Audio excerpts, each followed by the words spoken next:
Why do some people do so well in life, while so many more do not? And the first thing let's talk about is the magic word. The experts call it the most important word as far as the results we get from life are concerned in this or any other language. And that word is attitude. It is our attitude toward life which will determine life's attitude toward us. Let's face the fact honestly that we shape our own lives, and the shapes of them will be determined by our attitudes. A person with a poor attitude toward learning, for example, isn't going to learn much until he changes his attitude. If we take the attitude that we cannot do something, we generally will not do it. An attitude of failure, and we're whipped before we start. So we know then that what we receive from life, what we accomplish or fail to accomplish, is due in large measure to our overall attitude. William James of Harvard University put it this way: "The greatest discovery of my generation is that human beings can alter their lives by altering their attitudes of mind." And isn't it wonderful that we have this measure of control? Before we start talking about our attitude toward the world, let's talk about our attitude toward ourselves, since it is the attitude we take toward ourselves which determines our attitude toward the world. Now, right here we come to a rather strange fact. We're so familiar with ourselves, we tend to take ourselves for granted. We tend to minimize the things we can accomplish, the goals we can reach, and for some equally strange reason, believe others can accomplish things in our field which we cannot. There are literally millions of human beings living narrow, darkened, frustrated lives, living defensively, simply because they take a defensive, doubtful attitude toward themselves, and as a result, toward life in general. Many people are suspicious of and oppose change, yet change is the one thing in life on which we can absolutely count. People who stay young all the years of their lives not only welcome change, but see it for what it really is: new opportunity, new chances for further fulfillment. Attitude is a reflection, a result of a person's will. It is incalculably powerful. It can bring about marvelous results for us, but we need to train it patiently, day by day. Now let's talk about the attitudes of people who are successful. The top 5% of the people who go sailing through life from one success to another, and who, even when they fail at something, shrug it off and head right out again. No matter who the person is or what he does, men and women in sales, business executives, people in all the professions, wives and mothers, students, top people in the armed forces, public servants, men and women in the service of religion, working men and women in all fields of endeavor, wherever you find a person doing an outstanding job and getting outstanding results, you will find a person with the right kind of attitude. These people take the attitude toward themselves that they can accomplish what they set out to accomplish, that there's no good reason on earth why they can't be competent, successful. They have a healthy attitude toward themselves and, as a result, toward life and the things they want to accomplish. And because of this, they achieve some remarkable things, and they come to be called successful, outstanding, brilliant, lucky, and a lot of other things. They're quite frequently no more brilliant or outstanding than the majority of the people by whom they're surrounded. But they did develop the right attitude, and they found their accomplishments not too difficult, and many times surprisingly easy, simply because it seems that so few are really trying, really believe in themselves. Successful people come in all shapes and sizes and in widely varying degrees of intelligence, background, and so on. But they all have one thing in common.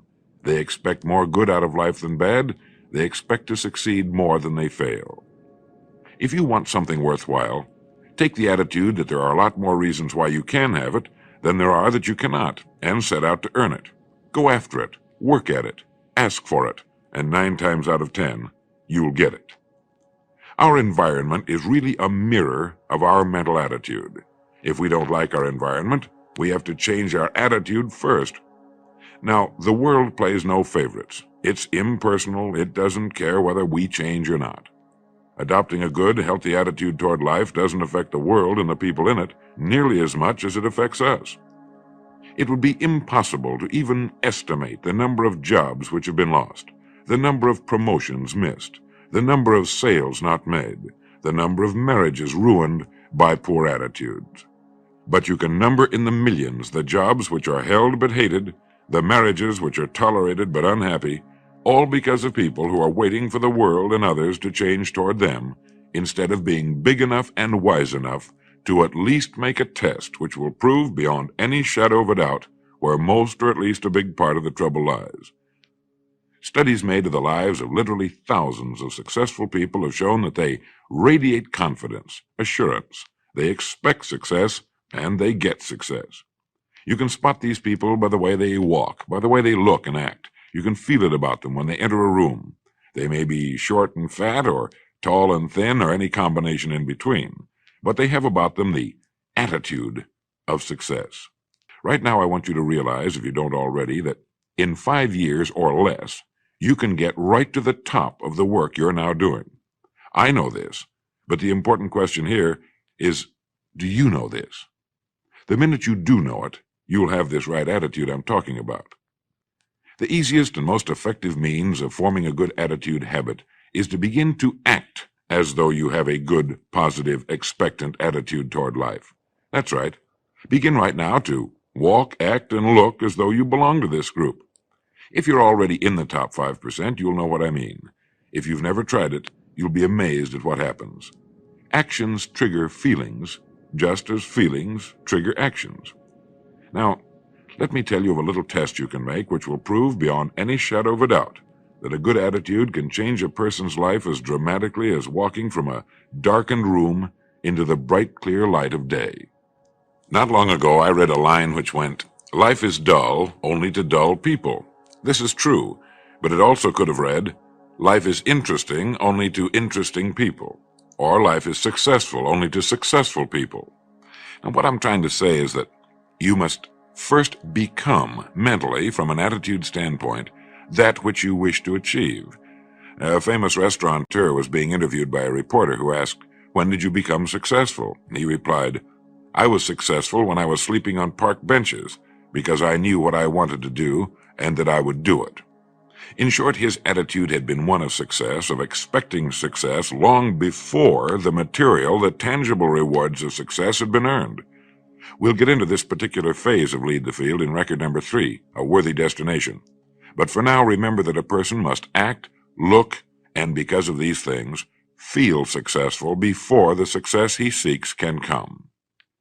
Chances are you know people who seem to be what others call lucky. All kinds of good and wonderful things seem to happen to them, and they give the impression of happily sailing through life, having a wonderful time, and getting more accomplished in a year than most people do in 5. This has been figured out fairly scientifically, and if anyone will conscientiously go about the test I'm going to recommend, and stay with it every day for the next 30 days without fail, that person can join this small, happy, and extremely productive group of people. He'll find himself becoming lucky, as they say, and most of his problems will pretty well take care of themselves. Of this you can be sure. The results will be nothing short of amazing. Now, it makes no difference how good a person's attitude has been in the past. Anything can be improved upon, and it's the small refinements upon something already good that makes it great. So here's the test. For the next 30 days, act toward the world, everything and everyone with whom you come in contact, with the attitude which represents the kind of results you want to achieve. That is, if the result you want is more success in what you're doing, act as though you are already in possession of the success you seek. If you want others to treat you with admiration and respect, treat others with admiration and respect first. Have you ever stopped to think of this?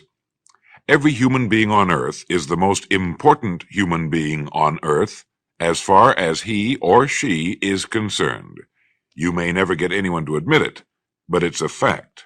So for the next 30 days, treat every person with whom you come in contact as the most important person on earth, remembering as you do so that as far as that person is concerned, he is.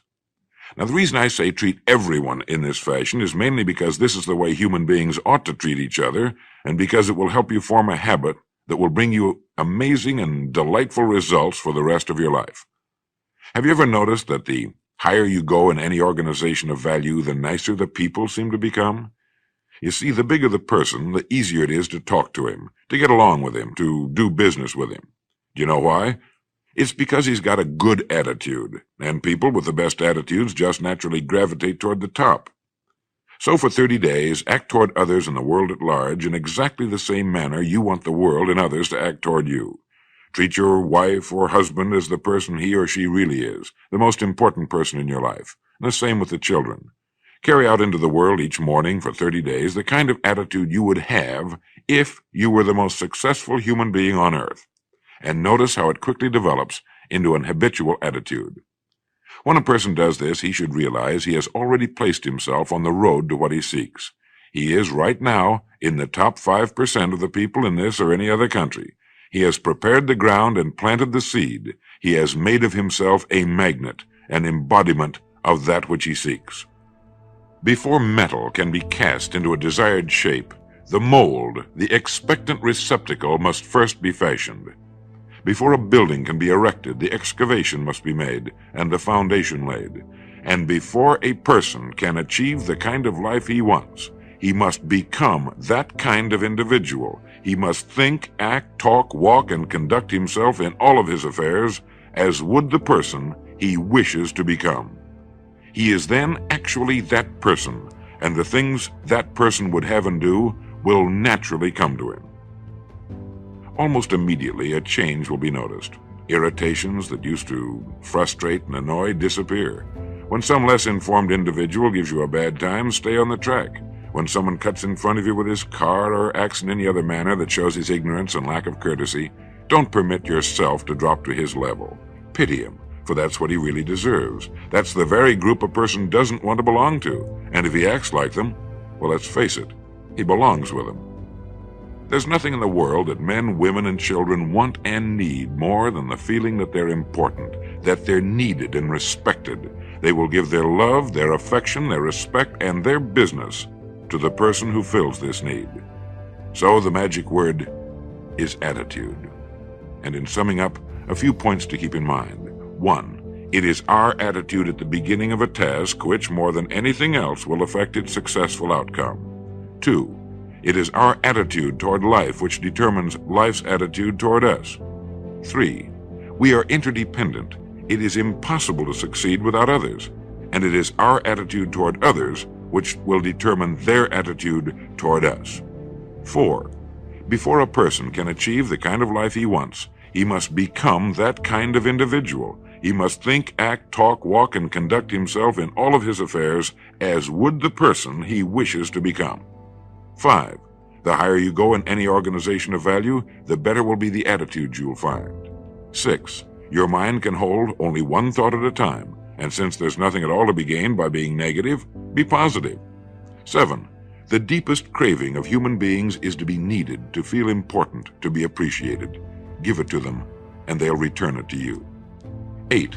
Look for the best in new ideas. As someone said, I've never met a person I couldn't learn something from. 9. Don't waste valuable time broadcasting personal problems. It probably won't help you. It cannot help others. 10. Don't talk about your health unless it's good. 11. Radiate the attitude of well-being, of confidence, of a person who knows where he's going. This will inspire those around you, and you'll find good things will begin happening to you.